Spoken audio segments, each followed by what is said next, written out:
C'est quoi la science de l'ingénieur? Tu penses que c'est surtout de la théorie, mais c'est en fait une discipline qui crée des objets technologiques concrets. Suis Lucas, jeune ingénieur, et découvre la réponse. Mais alors, pourquoi ces sciences mettent-elles tant l'accent sur le concret? Lucas découvre que la science de l'ingénieur ne se limite pas à la théorie. Elle s'appuie sur 5 compétences concrètes innovées: analyser, modéliser, expérimenter et communiquer. Mais alors, comment ces compétences se traduisent-elles en actions concrètes sur le terrain? Lucas se rend compte que ces compétences ne restent pas dans les livres.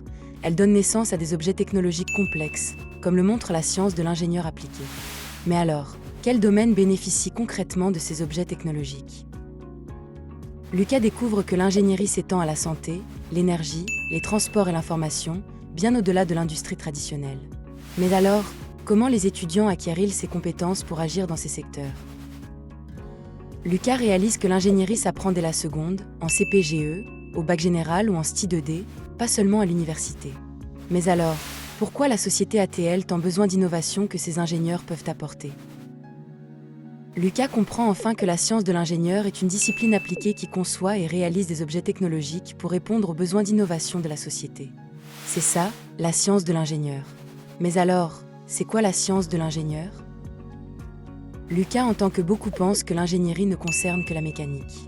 En réalité, la science de l'ingénieur regroupe 4 branches: mécanique, électrique, automatique et numérique. Mais alors, comment ces branches se combinent-elles dans les projets concrets? Lucas remarque que chaque branche semble travailler isolément, mais les projets mêlent plusieurs disciplines. Par exemple, les prothèses robotisées associent mécanique, électronique et programmation. Mais alors, quels impacts ces projets interdisciplinaires ont-ils sur la société? Lucas constate que l'on croit que les innovations techniques restent dans les usines, alors qu'elles transforment notre quotidien. Santé, énergie, transport et information s'enrichissent grâce à ces solutions. Mais alors, comment les futurs ingénieurs sont-ils préparés à créer cet impact? Lucas sait que l'on imagine que l'on apprend l'ingénierie qu'à l'université, alors que la formation mêle théorie et pratique dès la seconde.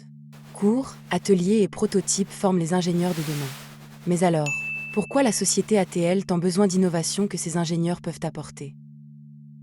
Lucas montre que la science de l'ingénieur n'est pas une théorie abstraite, mais une discipline appliquée qui conçoit, modélise et réalise des objets technologiques pour la société.